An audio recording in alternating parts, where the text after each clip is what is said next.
नमस्कार विद्यार्थी मित्रांनो, आता मिळणार अनुसूचित जमातीच्या विद्यार्थ्यांना TRTI मार्फत मोफत पोलीस भरती पूर्व प्रशिक्षण आणि 72,000 रुपये शिष्यवृत्ती मिळणार आहे। हे प्रशिक्षण 6 महिन्याचे असणार असून नुकतंच पहिली बॅच या योजनेअंतर्गत संपलेली आहे आणि आमच्या स्पार्टन IAS अकॅडमी मार्फत आम्ही यशस्वीरित्या पहिली बॅच संपन्न केलेली असून दुसऱ्या बॅचला सुरुवात झालेली आहे आणि दुसऱ्या बॅचचे ऑनलाईन फॉर्म सुरू झालेले आहेत। मित्रांनो, आता दुसऱ्या बॅचचे जे ऑनलाईन फॉर्म आहेत, हे दुसऱ्या बॅचचे ऑनलाईन फॉर्म हे बघा 29/9/2025 कधीपासून सुरू झालेले आहे? 29/9/2025 पासून सुरू झालेले आहे आणि ऑनलाईन अर्ज करण्याची शेवटची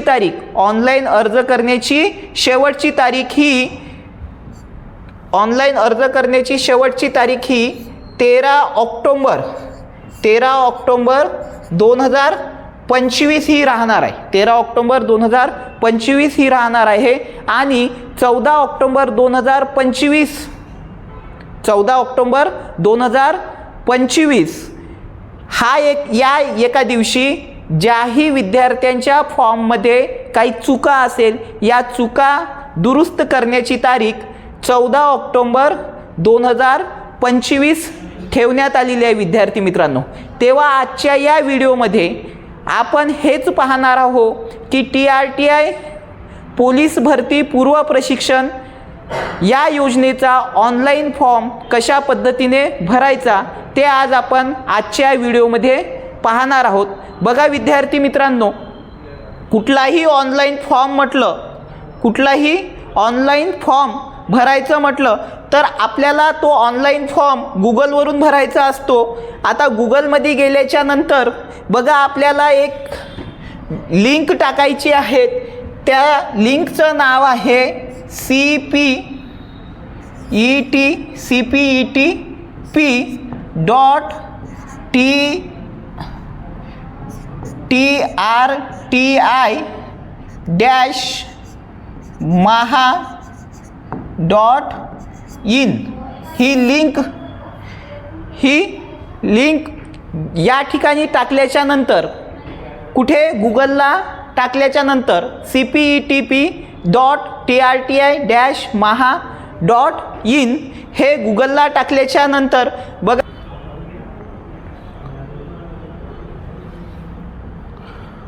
गुगल लिंकला cpep.trti-maha.in हे टाकल्याच्या नंतर बघा अशा पद्धतीचा काय होणार? पेज ओपन होणार। आता जर तुम्ही हा फॉर्म मोबाईलवर जर भरत असाल, कुठे मोबाईलवर भरत असाल किंवा तुम्ही तुमच्या लॅपटॉपवर भरत असाल, बरोबर आहे। जर तुम्ही हा फॉर्म आपल्या लॅपटॉपवर डेस्कटॉपवर भरत असाल तर बघा डायरेक्ट अशा पद्धतीचा पेज काय होणार आहे? ओपन होणार आहे। पण हाच फॉर्म जर तुम्ही तुमच्या आपल्या मोबाईलमध्ये ओपन करत असाल तर बघा तुम्ही लिंक टाकल्याच्या नंतर आणि एंटर केल्याच्या नंतर तुम्हाला अशा पद्धतीचा मोबाईलच्या डिस्प्लेवर अशा पद्धतीचा मेसेज डिस्प्ले होणार। तर घाबरून जायचं काम नाही, तुम्ही हा फॉर्म आपल्या मोबाईलवरून सुद्धा भरू शकता। विद्यार्थी मित्रांनो, बघा तुम्ही मोबाईलमध्ये लिंक टाकल्याच्या नंतर एंटर केल्याच्या नंतर जर तुमच्या मोबाईलमध्ये अशा पद्धतीचा मेसेज डिस्प्ले होत असेल तर घाबरून जाऊ नका। तुमच्या मोबाईलच्या उजव्या साईडला बघा कोपऱ्यामध्ये 3 डॉट दिलेले आहे। या 3 डॉटवर तुम्हाला क्लिक करायचं आहे। या 3 डॉटवर क्लिक केल्याच्या नंतर बघा विद्यार्थी मित्रांनो, या पद्धतीचा तुमच्या मोबाईलला डिस्प्ले ओपन होणार। या पद्धतीचा डिस्प्ले तुमच्या मोबाईलवरती ओपन झाल्याच्या नंतर या ठिकाणी बघा डेस्कटॉप साईट, या ठिकाणी काय दिलेलं आहे? डेस्कटॉप साईटचा बॉक्स आहे। डेस्कटॉप साईटचा बॉक्स तुम्हाला काय करायचा आहे? क्लिक करायचा आहे आणि हा डेस्कटॉप साईटचा बॉक्स क्लिक केल्याच्या नंतर बघा या ठिकाणी विद्यार्थी मित्रांनो तुम्हाला तुमचा फॉर्मचा पेज ओपन होणार आहे मोबाईलवरती आणि हा फॉर्मचा पेज ओपन झाल्याच्या नंतर बघा आता बघा विद्यार्थी मित्रांनो गूगलला तुम्ही लिंक टाकल्याच्या नंतर तुमच्या मोबाईलवरती किंवा तुमच्या लॅपटॉपवरती किंवा डेस्कटॉपवरती या पद्धतीचा काय होणार आहे पेज ओपन होणार आहेत आणि या पद्धतीचा पेज ओपन झाल्याच्या नंतर तुम्हाला बघा या ठिकाणी 2 पद्धतीच्या लॉग इन दिसून येत आहे। या 2 पद्धतीच्या लॉग इनपैकी विद्यार्थी मित्रांनो तुम्हाला इथे कॅन्डिडेट लॉग इन कोणती log in candidate log in select करायची आहे क्लिक करायची आहे आणि ह्या कॅन्डिडेट लॉग इनला क्लिक केल्याच्या नंतर विद्यार्थी मित्रांनो या कॅन्डिडेट लॉग इनला क्लिक केल्याच्या नंतर बघा या पद्धतीच्या तुम्हाला एक साईट ओपन होईल, एक पेज ओपन होणार। हा पेज ओपन झाल्याच्या नंतर या ठिकाणी बघा तुम्हाला रजिस्टर ईमेल आय डी विचारलेली आहे, त्यानंतर पासवर्ड विचारलेला आहे, त्यानंतर तुम्हाला कॅप्चा टाकायचा आहे आणि नंतर लॉग इन करायचं आहे। आता काही विद्यार्थ्यांना माहिती नसल्यामुळे ते काय करतात डायरेक्ट आपली मेल आय डी टाकतात आणि पासवर्ड टाकतात, परंतु कुठलंही रजिस्ट्रेशन न करता या गोष्टी केल्यामुळे तुमचा फॉर्म ओपन होणार नाही। तर सर्वप्रथम आपल्याला या फॉर्मकरिता रजिस्ट्रेशन करणं गरजेचं आहे। मग रजिस्ट्रेशन कुठून करायचं तर बघा या ठिकाणी बघा सर्वात खाली तुम्हाला रजिस्टर हेअर या ठिकाणी तुम्हाला काय करायचं आहे क्लिक करायचं आहे। या रजिस्टर हेअरवर क्लिक केल्याच्या नंतर बघा तुमच्यासमोर हा एक पेज ओपन होणार, हा दुसरा पेज काय होणार ओपन होणार। मग आता हा दुसरा पेज ओपन झाल्याच्या नंतर या इथे तुमची माहिती तुम्हाला काय करायची आहे फिल करायची आहे, तुमची माहिती टाकायची आहे आणि तुमची माहिती टाकून तुम्हाला काय करायचं आहे या फॉर्मसाठी रजिस्ट्रेशन करायचं आहे। तेव्हा बघा या ठिकाणी तुम्हाला फर्स्ट नेम विचारलेलं आहे, या ठिकाणी तुम्हाला तुमचं पहिलं नाव टाकायचं आहे, त्यानंतर तुमच्या वडिलांचं किंवा मिडल नेम टाकायचं आहे, त्यानंतर तुम्हाला तुमचं सरनेम या ठिकाणी टाकायचं आहे। या 3 गोष्टी केल्याच्या नंतर विद्यार्थी मित्रांनो तुम्हाला इथे तुमचा आधार कार्ड नंबर या ठिकाणी टाकायचा आहे। आधार कार्ड नंबर या ठिकाणी टाकल्याच्या नंतर तुम्हाला त्याला काय करायचं आहे व्हेरीफाय करायचं आहे। तुम्हाला काय करायचं आहे व्हेरीफाय करायचं आहे। मग काय आधार कार्ड नंबर टाकल्याच्या नंतर तुम्ही काय करा व्हेरीफाय आधार करा। आधार कार्ड नंबर व्हेरीफाय व्हायला थोडा एक 10 ते 15 सेकंड वेळ घेणार। त्यानंतर तुमचा आधार कार्ड नंबर व्हेरीफाय झाल्याच्या नंतर तुम्हाला या ठिकाणी डेट ऑफ बर्थ टाकायची आहे, तुमची जन्मतारीख टाकायची आहे। तुमची जन्मतारीख टाकल्याच्या नंतर या बॉक्सला तुम्हाला काय करायचं आहे क्लिक करायचं आहे। या बॉक्सला क्लिक केल्याच्या नंतर तुमचं असलेलं वय महिना आणि दिवस या ठिकाणी तुम्हाला काय होईल डिस्प्ले होईल। त्यानंतर बघा नेक्स्ट बॉक्समध्ये तुम्हाला तुमची चालू असलेली ईमेल आय डी टाकायची आहे। तुमची चालू असलेली काय ईमेल आय डी टाकायची आहे। चालू असलेली ईमेल आय डी यासाठी टाकायची आहे कारण या ईमेल आय डीवर तुम्हाला एक OTP नंबर जनरेट होणार आहे आणि हा OTP नंबर जनरेट झाल्याच्या नंतर तुम्हाला या ईमेल आय डीच्या खालच्या बॉक्समध्ये तो OTP नंबर टाकायचा। या ठिकाणी काय येणार तुम्हाला आलेला OTP तुम्हाला या खालच्या बॉक्समध्ये काय करायचं आहे मेल OTP नंबर टाकायचा आहे आणि त्याला व्हेरीफाय करून घ्यायचा आहे। त्यानंतर दुसऱ्या बॉक्समध्ये तुम्हाला तुमचा मोबाईल नंबर चालू असलेला मोबाईल नंबर टाकायचा आहे। या चालू असलेल्या मोबाईल नंबरवर तुम्हाला एक टेक्स्ट मेसेज येणार, टेक्स्ट मेसेज OTP येणार। तो टेक्स्ट मेसेज OTP तुम्हाला या ठिकाणी टाकायचं आहे आणि त्यालासुद्धा काय करायचं आहे, व्हेरीफाय करायचं आहे. म्हणजे अशा पद्धतीने रजिस्ट्रेशन करत असताना तुम्हाला 2 गोष्टी करायच्या आहे. एक तुमचा चालू ईमेल आय डी टाकायचा आहे आणि त्या चालू ईमेल आय डीवर आलेला OTP तुम्हाला या ठिकाणी काय करायचं आहे, व्हेरीफाय करायचा आहे. त्यानंतर चालू मोबाईलवरती आलेला OTP तुम्हाला या ठिकाणी टाकून तो सुद्धा काय करायचा आहे, व्हेरीफाय करायचा आहे. त्यानंतर तुमचं असलेलं लिंग, जेंडर, तुम्ही मेल आहात की फिमेल आहात ते तुम्हाला काय करायचं आहे, निवडायचं आहे, चूज करायचं आहे. त्यानंतर दुसऱ्या बॉक्समध्ये तुम्हाला विचारलेलं आहे की तुमच्यामध्ये काही डिसेबिलिटी आहेत का, काही अपंगत्व आहात का तुम्हाला. जर असेल तर तुम्ही येस करा, नसेल तर नो करा. आणि यानंतर तुम्हाला एक स्वतःचा पासवर्ड काय करायचा आहे, जनरेट करायचा आहे. तुम्हाला या ठिकाणी तुमचा पासवर्ड जनरेट करायचा आहे आणि तुम्ही टाकलेला पासवर्ड या ठिकाणी तुम्हाला काय करायचं आहे, कन्फर्म करायचं आहे. आता तुम्ही पासवर्ड कन्फर्म केल्याच्या नंतर बघा या ठिकाणी तुम्हाला एक कॅप्चा दिलेला आहे, एक इमेज दिलेली आहे. या ठिकाणी देण्यात आलेली इमेजमध्ये असलेले आकडे तुम्हाला या ठिकाणी एंटर कॅप्चामध्ये काय करायचे आहे, फिल करायचे आहे. आणि हे फिल केल्याच्या नंतर तुम्हाला या ठिकाणी काय करायचं आहे, जे रजिस्टरचं बटन दिलेलं आहे ब्ल्यू कलरचं त्याला क्लिक करायचं आहे. म्हणजे अशा पद्धतीने तुमचं काय होणार आहेत, या योजनेकरिता हा ऑनलाईन फॉर्म भरण्याकरिता तुमचं काय होणार, रजिस्ट्रेशन होणार.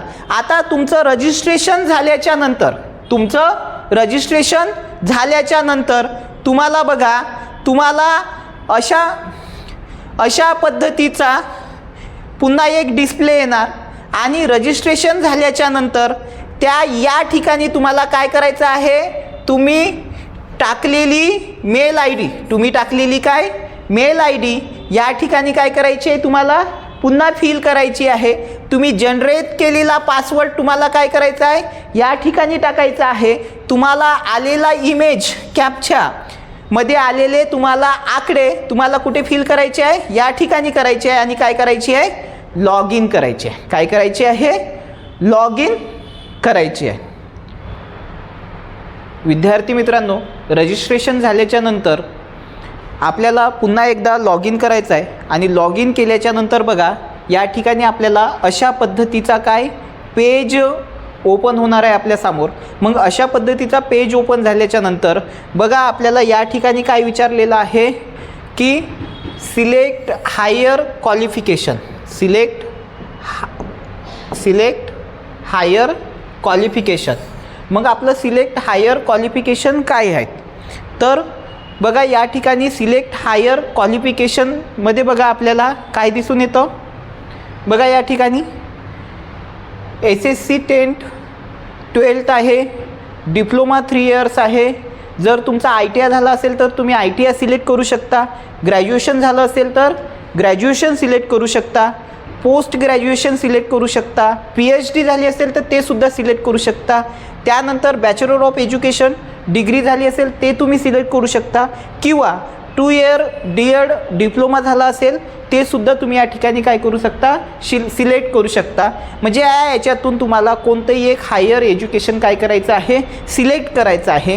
हे हायर एज्युकेशन सिलेक्ट केल्याच्या नंतर बघा या ठिकाणी तुम्हाला काय दिलेलं आहे, सिलेक्ट स्कीम. काय दिलेली आहे, सिलेक्ट स्कीम दिलेली आहे. मग आता यामध्ये बघा सिलेक्ट स्कीममध्ये बघा यामध्ये तुम्हाला काय देण्यात येणार आहे, physical training come coaching for police examination. याला तुम्हाला काय करायचं आहे, सिलेक्ट करायचं आहे. Physical training come coaching for police examination या स्कीमला तुम्हाला काय करायचं आहे, सिलेक्ट करायचं आहे. सिलेक्ट केल्याच्या नंतर बघा तुम्हाला या ठिकाणी हाईट विचारलेली आहे. तुम्हाला काय विचारलेली आहे, या ठिकाणी हाईट विचारलेली आहे. तर बघा या ठिकाणी महिला उमेदवारांकरिता 150 सेंटीमीटर हाईट दिलेली आहे. तर पुरुष उमेदवारांकरिता 160 सेंटीमीटर हाईट दिलेली आहे. त्याचबरोबर तुम्हाला या ठिकाणी काय करायची आहे, तुमची हाईट मेन्शन करायची आहे. त्यानंतर बघा पुरुषांसाठी चेस्ट अनएक्सपांडेड म्हणजे छाती न फुगवता म्हणजे या ठिकाणी छाती न फुगवता तुम्हाला विचारलेलं आहे. हे तुम्हाला 79 किती आहे, कमीत कमी 79. तर छाती फुगवून ही किती, यांच्यामध्ये किमान 5 सेंटीमीटरचा काय असायला पाहिजे, फरक असायला पाहिजे. मग जे कोणी पुरुष उमेदवार आहे त्यांना काय करायचं आहे, या ठिकाणी चेस्ट टाकायची आहे. चेस्ट न फुगवता आणि चेस्ट फुगवता हे तुम्हाला काय करायचं आहे, हे मेजरमेंट या ठिकाणी सेंटीमीटरमध्ये टाकायचं आहे. आणि त्यानंतर सेव्ह अँड नेक्स्ट काय करायचं आहे, सेव्ह अँड नेक्स्ट क्लिक करून तुम्हाला काय करायचं आहे, समोरच्या पेजला जायचं आहे. बघा सेव्ह अँड नेक्स्ट केल्याच्या नंतर बघा दुसरा पेज ओपन होणार विद्यार्थी मित्रांनो. दुसरा पेज हा पर्सनल डिटेल्सचा असणार आहे. दुसरा पेज हा कोणता असणार आहे, पर्सनल डिटेल्सचा असणार आहे. या ठिकाणी बघा तुम्हाला अप्लिकंटचा फोटो विचारलेला आहे. म्हणजे जो कोणी उमेदवार असेल त्याचा फोटो या ठिकाणी विचारलेला आहे. त्याचा फोटो तुम्हाला या ठिकाणी काय करायचा आहे, अपलोड करायचा आहे JPG फॉर्ममध्ये. कोणत्या JPG फॉर्ममध्ये तुम्हाला काय करायचं आहे, या ठिकाणी फोटो अपलोड करायचा आहे विद्यार्थी मित्रांनो. त्यानंतर बघा त्यानंतर या ठिकाणी तुमचं आधार कार्डवरचं जे मेन्शन आहे नाव ते ॲज इट इज येणार. त्यानंतर बघा सरळ तुम्हाला या ठिकाणी विचारलेलं आहे विवाहित आहात की अविवाहित आहात, विवाहित आहात की अविवाहित. जर तुम्ही विवाहित असाल तर विवाहित क्लिक करा, अविवाहित असेल तर अविवाहित तुम्ही क्लिक करू शकता. त्यानंतर तुमच्या नावात बदल झालेला आहेत का, जर तुमच्या नावामध्ये बदल झालेला असेल, जर तुमच्या नावामध्ये बदल झालेला असेल तर तुम्ही या ठिकाणी येस करा. जर नावात बदल झालेला नसेल तर नो करा. त्यानंतर तुमच्या वडिलांचं नाव विचारलेलं आहे. तुमच्या वडिलांचं पूर्ण नाव तुम्हाला या ठिकाणी टाकायचं आहे, वडिलांचं नाव, आजोबांचं नाव आणि सरनेम. त्यानंतर तुमच्या आईचं नाव विचारलेलं आहे, उमेदवाराच्या आईचं नाव विचारलेलं आहे. या ठिकाणी आईचं नाव, वडिलांचं नाव आणि सरनेम. त्यानंतर बघा तुमचा मोबाईल नंबर या ठिकाणी येईल, मेल ID तुम्ही जनरेट केलेला आहे. त्यानंतर तुम्हाला या ठिकाणी अल्टरनेट नंबर, एक दुसरा पर्यायी नंबर तुम्हाला काय करायचा आहे, द्यायचा आहे. हे काही मेंडेटरी नाही आहेत, तुम्ही देऊही शकता किंवा नाहीसुद्धा देऊ शकत, मेंडेटरी केलेलं नाहीत. यानंतर तुम्हाला तुमची डेट ऑफ बर्थ, तुमची date of birth as it is या ठिकाणी येणार आहेत. त्यानंतर बघा तुम्हाला तुमची कॅटेगरी सिलेक्ट करायची आहे. तुम्हाला काय सिलेक्ट करायचं आहे, तुमची कॅटेगरी सिलेक्ट करायची आहे. या ठिकाणून तुम्ही तुमची काय करू शकता, कॅटेगरी सिलेक्ट करायची आहे. त्यानंतर तुमची असलेली कास्ट, तुमची असलेली कास्ट, अनुसूचित जमातीमध्ये असलेली तुमची उपजमात तुम्हाला काय करायची आहे, या ठिकाणी क्लिक करायची आहे. त्यानंतर तुम्हाला विचारलेलं आहे तुम्ही गव्हर्मेंट एम्प्लॉई आहात का. जर तुम्ही गव्हर्मेंट एम्प्लॉई असाल तर यस करा, किंवा तुम्ही गव्हर्मेंट एम्प्लॉई नसेल तर काय करा, नो करा. त्यानंतर तुम्हाला विचारलेलं आहे तुम्ही अनाथ आहात का, तुम्ही अनाथ आहात का. जर उमेदवार अनाथ असेल तर त्याने यस करायचं आहे, उमेदवार जर अनाथ नसेल तर नो करायचं आहे. हे केल्याच्या नंतर तुम्हाला सेव्ह अँड नेक्स्ट काय करायचं आहे, save and next he button click करायची आहे आणि समोरच्या पेजवर तुम्हाला जायचं आहे. म्हणजे हे झाली तुमची पर्सनल डिटेल्स. ही काय झाली तुमची पर्सनल डिटेल्स. ही पर्सनल डिटेल्स फिल केल्याच्या नंतर तुम्हाला काय करायचं आहे, सेव्ह अँड नेक्स्ट. तुम्हाला काय करायचं आहे, save and next. Save and next केलं की तुम्ही काय कराल, तुम्ही समोरच्या पेजवरती जाल. आता बघा पर्सनल डिटेल्स भरल्याच्या नंतर त्याला सेव्ह अँड नेक्स्ट केल्याच्या नंतर या पद्धतीचा पेज तुमच्यासमोर काय होणार आहेत, डिस्प्ले होणार आहेत. मग आता या पेजवर काय विचारलेलं आहे, तुमची ॲड्रेस डिटेल्स विचारलेली आहे. काय विचारलेली आहे, ॲड्रेस डिटेल्स विचारलेले आहे तुमचं. तर तुम्हाला या ठिकाणी काय करायचं आहे, तुमचा परमनंट ॲड्रेस विचारलेला आहे, तुमचा परमनंट ॲड्रेस विचारलेला आहे. तो परमनंट ॲड्रेस तुम्हाला या जागी काय करायचा आहे, फिल करायचा आहे. या बॉक्समध्ये काय करायचं आहे, इथे फिल करायचं आहे. परमनंट ॲड्रेस या ठिकाणी फिल केल्याच्यानंतर तुम्हाला तुमच्या पोस्ट ऑफिसचा काय करायचं आहे, पिनकोड टाकायचा आहे. पिनकोड टाकायचा आहे. पिनकोड टाकल्यानंतर तुम्हाला विलेज निवडायचं आहे. तुम्हाला काय निवडायचं आहे, विलेज निवडायचं आहे. बघा, विलेज निवडत असताना कधी कधी आपल्या गावाचं नाव येणार नाही, तर तुम्हाला तुमच्या पोस्ट ऑफिस असलेलं गावाचं नावसुद्धा निवडता येईल किंवा आजूबाजूचं सुद्धा गाव काय करता येईल, निवडता येईल. यानंतर तुमचा तालुका आणि तुमचा जिल्हा, बरोबर, या ठिकाणी ते तुम्हाला निवडायचं आहे. त्यानंतर राज्य, त्यानंतर काय, राज्य. या गोष्टी झाल्याच्या नंतर बघा, तुम्हाला एक या ठिकाणी बॉक्स दिलेला राहील आणि communication address same as permanent address. तुमच्याशी कम्युनिकेशन करण्याचा ॲड्रेस आणि तुमचा परमनंट ॲड्रेस जर सेम असेल, एकच असेल, तर तुम्हाला काय करायचं आहे, या बॉक्सवर काय करायचं आहे, क्लिक करायचं आहे. जेणेकरून वर दिलेली माहिती ही आपोआप या बॉक्समध्ये काय होणार, या बॉक्समध्ये क्लिक होणार विद्यार्थी मित्रांनो. म्हणजे अशा पद्धतीने तुम्हाला तुमचं ॲड्रेस डिटेल्स या ठिकाणी काय करायचं आहे, द्यायचं आहे. यानंतर ॲड्रेस डिटेल्स दिल्याच्या नंतर तुम्हाला सेंटर निवडायचं आहे. तुम्हाला काय करायचं आहे, सेंटर निवडायचं आहे. बघा विद्यार्थी मित्रांनो, तुम्ही तुमचा ॲड्रेस फिल केल्याच्या नंतर, तुमचा पत्ता या ठिकाणी फिल केल्याच्या नंतर तुम्हाला या ठिकाणी काय करायचं आहे, तुम्हाला या ठिकाणी तुमच्या परीक्षेसाठी काय करायचं आहे, सेंटर निवडायचं आहे. तुमच्या परीक्षेसाठी काय करायचं आहे, सेंटर निवडायचं आहे. हे बघा, एक्झामिनेशन सेंटर. या ठिकाणी तुम्हाला 5 जिल्ह्यांचे पर्याय दिलेले आहे. या ठिकाणी तुम्हाला किती जिल्ह्यांचे पर्याय दिलेले आहे, 5 जिल्ह्यांचे पर्याय दिलेले आहे. या 5 जिल्ह्यांपैकी तुम्हाला प्रायोरिटी द्यायची आहे, प्राधान्य द्यायचं आहे. बघा, या ठिकाणी सेंटर नंबर 1 तुम्हाला निवडायचा आहे, centre number 2, centre number 3, centre number 4 आणि सेंटर नंबर 5. अशा पद्धतीने तुम्हाला काय करायचं आहे, या ठिकाणी निवडायचं आहे. त्यानंतर बघा, त्यानंतर या ठिकाणी तुम्हाला बघा, एक your permanent residence comes under which P O office. तुमचा जो परमनंट ॲड्रेस आहे हा कोणत्या पी ओ ऑफिस अंतर्गत येतो, कोणत्या प्रकल्प कार्यालयाअंतर्गत येतो, या ठिकाणी तुम्हाला काय करायचं आहे, ते निवडायचं आहे. कधी कधी काय होतं, आपण आपला पत्ता टाकल्याच्या नंतर या ठिकाणी प्रकल्प कार्यालय ऑफिसचं नाव येऊन जातं, पण कधी कधी आपल्याला ते निवडावं सुद्धा लागतं. ही एकंदर माहिती भरल्याच्या नंतर तुम्हाला काय करायचं आहे, सेव्ह अँड नेक्स्ट. काय करायचं आहे, सेव्ह अँड नेक्स्ट.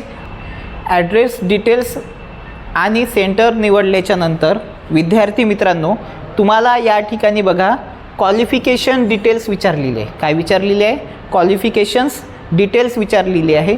मग या ठिकाणी बघा, क्वालिफिकेशन तुम्हाला विचारलेलं आहे. तुम्हाला तुमचं 10वीचं क्वालिफिकेशन भरायचं आहे. कोणतं, 10वीचं या ठिकाणी.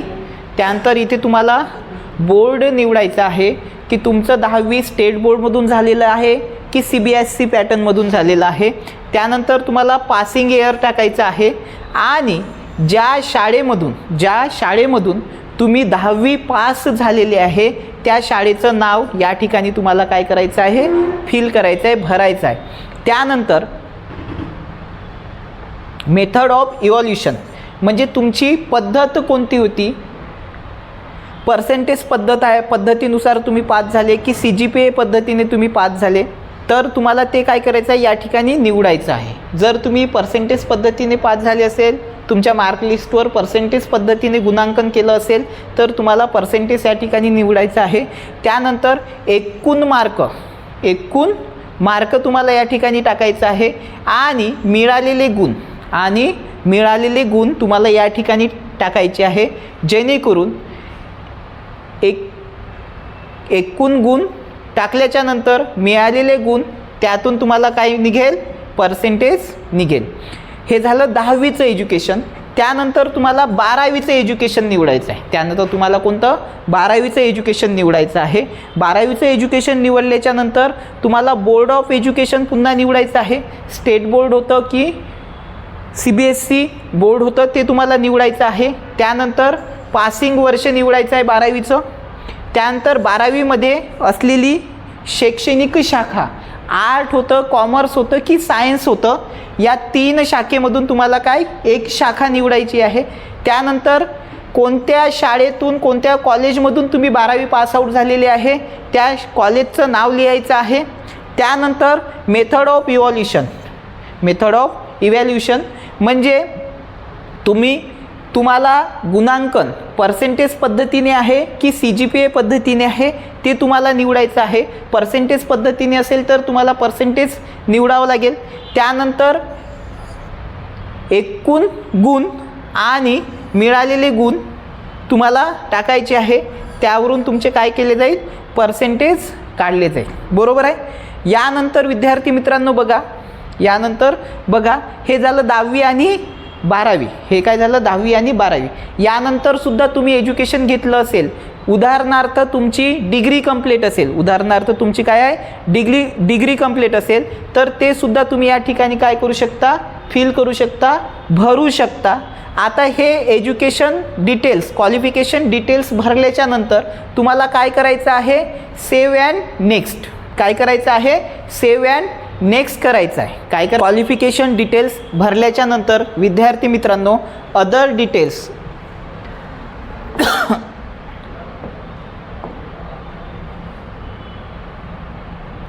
क्वालिफिकेशन डिटेल्स भरल्याच्या नंतर अदर डिटेल्स आपल्याला भरायचे आहे. मग या अदर डिटेल्समध्ये काय भरायचं आहे बघा, तुमचं डोमेसेल डिटेल्स, अधिवास प्रमाणपत्र. तुमच्याकडे डोमेसेल आहेत का, तर तुम्हाला यस करायचं आहे. त्यानंतर अवेलेबल आहेत का तुमच्याकडे अधिवास प्रमाणपत्र, डोमेसेल प्रमाणपत्र, तर यस करायचं आहे. त्यानंतर बघा डोमेसेल जे पत्र आहे, डोमेसेल आहे त्याच्यावरचा तुम्हाला काय करायचा आहे, नंबर. पण नंबर कोणता, जो बारकोड आहे तुमच्या डोमेसेल प्रमाणपत्रावर बारकोड दिलेला असेल त्या बारकोडच्या खाली असलेला तुम्हाला काय करायचं आहे, नंबर या ठिकाणी काय करायचं आहे, फिल करायचा आहे.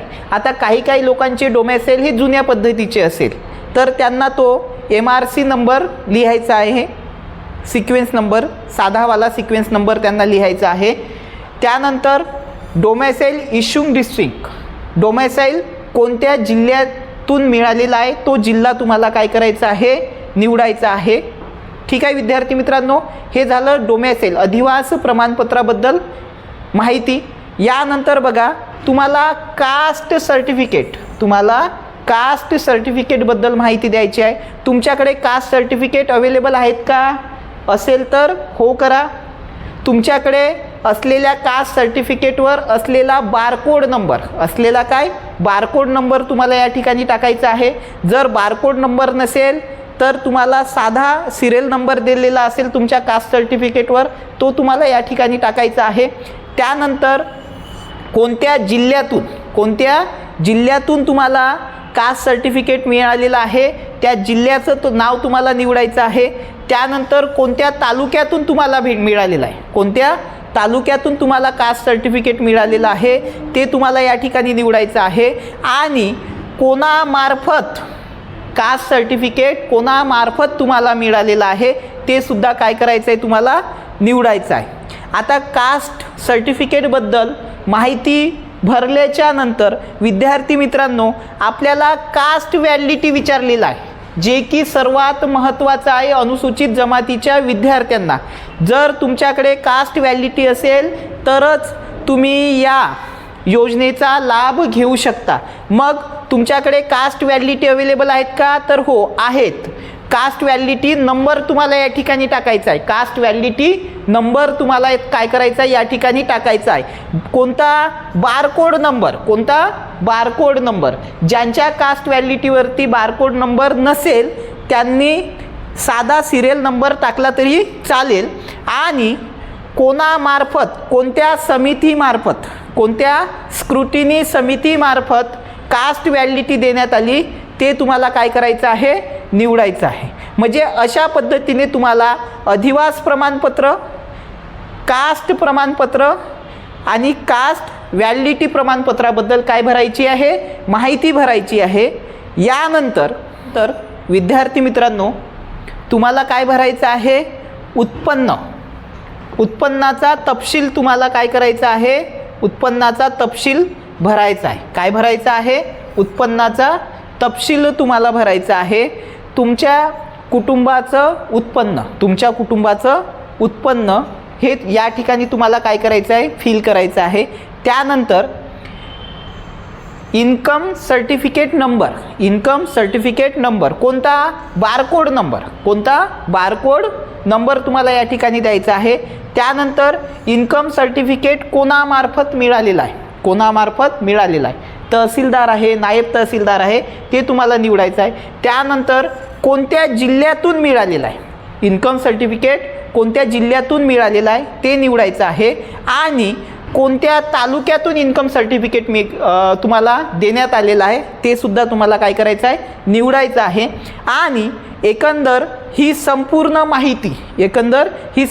माहिती या माहितीमध्ये काय बघा, एकदा पुन्हा सांगतो, domicile certificate, caste certificate, caste validity आणि इन्कम यांची माहिती, यांचा तपशील या ठिकाणी भरल्याच्या नंतर तुम्हाला काय करायचं आहे, सेव्ह अँड नेक्स्ट.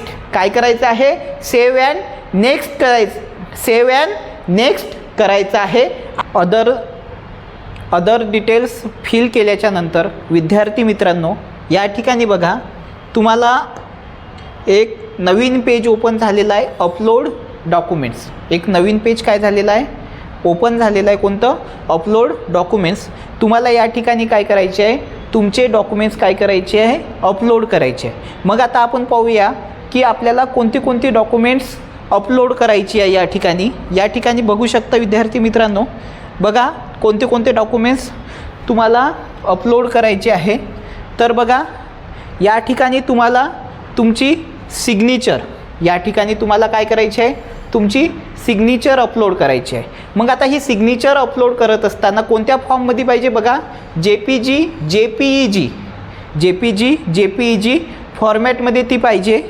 किती, 20 KB पर्यंत. कितीपर्यंत, 20 KB पर्यंत. त्यानंतर बघा, Aadhaar card, domicile certificate, birth certificate किंवा school leaving certificate, birth certificate किंवा school leaving certificate, caste certificate, caste validity, income certificate, 10ची मार्कशीट आणि 12वीची मार्कशीट, 10ची मार्कशीट आणि 12वीची मार्कशीट तुम्हाला काय करायची आहे, अपलोड करायची आहे. त्यानंतर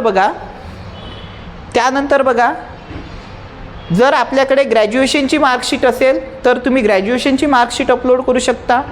पोस्ट ग्रॅज्युएशनची मार्कशीट असेल तर पोस्ट ग्रॅज्युएशनची मार्कशीट अपलोड करू शकता. आणि अदर सर्टिफिकेट. मग आता या अदर सर्टिफिकेटमध्ये काय येणार, जर तुमच्या एखाद्या नावामध्ये काय असेल, चूक असेल तर तुम्ही काय करू शकता, तुम्ही बनवण्यात आलेलं राजपत्र, तुम्ही जे कोणतं राजपत्र बनवलं असेल ते तुम्ही या ठिकाणी काय करू शकता, फिल करू शकता. किंवा तुमचा विवाह झालेला असेल तर मॅरेज सर्टिफिकेट तुम्ही या ठिकाणी काय करू शकता, फिल करू शकता. यानंतर काय करायचं आहे, तुम्हाला हे डॉक्युमेंट्स या ठिकाणी अपलोड केल्याच्या नंतर तुम्हाला काय करायचं आहे, सेव्ह अँड नेक्स्ट. काय करायचं आहे, सेव्ह अँड नेक्स्ट. आणि पुन्हा सांगतो, तुम्ही अपलोड केलेले डॉक्युमेंट्स या ठिकाणून तुम्ही पाहू शकता की तुम्ही कोणती डॉक्युमेंट्स अपलोड केलेली आहे. हे अपलोड केलेले डॉक्युमेंट्स तुम्ही या ठिकाणून काय करू शकता, पाहू शकता. डॉक्युमेंट्स अपलोड केल्याच्या नंतर तुम्हाला काय करायचं आहे, सेव्ह अँड नेक्स्ट करायचं आहे. काय करायचं आहे, सेव्ह अँड नेक्स्ट. काय करायचं आहे, सेव्ह अँड नेक्स्ट करायचं आहे. डॉक्युमेंट्स अपलोड झाल्याच्या नंतर तुम्हाला काय करायचं आहे, सेव्ह अँड नेक्स्ट करायचं आहे. सेव्ह अँड नेक्स्ट केल्याच्या नंतर बघा, या प्रकारचा पेज, अशा प्रकारचा पेज ओपन होणार. तुम्ही ज्याही मोबाईल फोनवरती, डेस्कटॉपवरती किंवा लॅपटॉपवरती फॉर्म भरत असेल त्या ठिकाणी काय होणार, या पद्धतीचा पेज ओपन होणार. या पद्धतीचा पेज ओपन झाल्याच्या नंतर या पद्धतीचा पेज ओपन झाल्याच्या नंतर विद्यार्थी मित्रांनो बघा, या ठिकाणी बघा ब्ल्यू बटनमध्ये कन्फर्म युअर अप्लिकेशन काय दिलेलं आहे, confirm your application. Confirm your अप्लिकेशनला काय करायचं आहे, तुम्हाला क्लिक करायचं आहे. कन्फर्म युअर अप्लिकेशनला काय करायचं आहे, क्लिक करायचं आहे.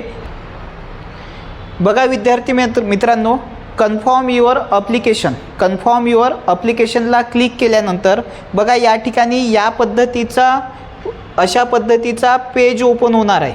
त्याच्याच खाली अशा पद्धतीचा काय कन्फर्म युअर अप्लिकेशनला क्लिक केल्याच्या नंतर बघा काय करायचं आहे, तुम्हाला तुमचा मेल आय डीवर OTP येणार. तुमच्या मेल आय डीवर काय येणार, confirm your application. Confirm your अप्लिकेशनला क्लिक केल्याच्या नंतर कन्फर्म युअर अप्लिकेशनला क्लिक केल्याच्या नंतर बघा तुमच्या मेल आय डीला OTP येणार. तो आलेला OTP तुम्हाला या ठिकाणी फिल करायचा आहे आणि त्याला काय करायचं आहे, व्हेरीफाय OTP करायचा आहे. त्यानंतर तुमच्या मोबाईलवरती दुसरा टेक्स्ट OTP येणार. तो या ठिकाणी फिल करायचा आहे आणि त्याला काय करायचं आहे, व्हेरीफाय करायचं आहे आणि प्लेस टाकायचं आहे. आणि काय टाकायचं आहे, प्लेस टाकायचं आहे की तुम्ही फॉर्म कुठून भरताय. आणि काय करायचं आहे, प्लेस टाकायचं आहे की तुम्ही फॉर्म कुठून भरताय. बघा तुमच्या जीमेलला OTP आला असेल, तो OTP या ठिकाणी फिल करायचा आहे, त्याला व्हेरीफाय करायचं आहे. त्यानंतर मोबाईलला टेक्स्ट OTP आला असेल, तो OTP या ठिकाणी फिल करायचा आहे, त्याला व्हेरीफाय करायचं आहे. त्यानंतर प्लेस तुम्हाला या ठिकाणी टाकायचं आहे आणि दोन्ही OTP व्हेरीफाय झाल्याच्या नंतर काय करायचं आहे, सेव्ह अँड नेक्स्ट करायचं आहे. काय करायचं आहे, अशा पद्धतीने विद्यार्थी मित्रांनो तुम्हाला तुमचा ऑनलाईन फॉर्म भरायचा आहे.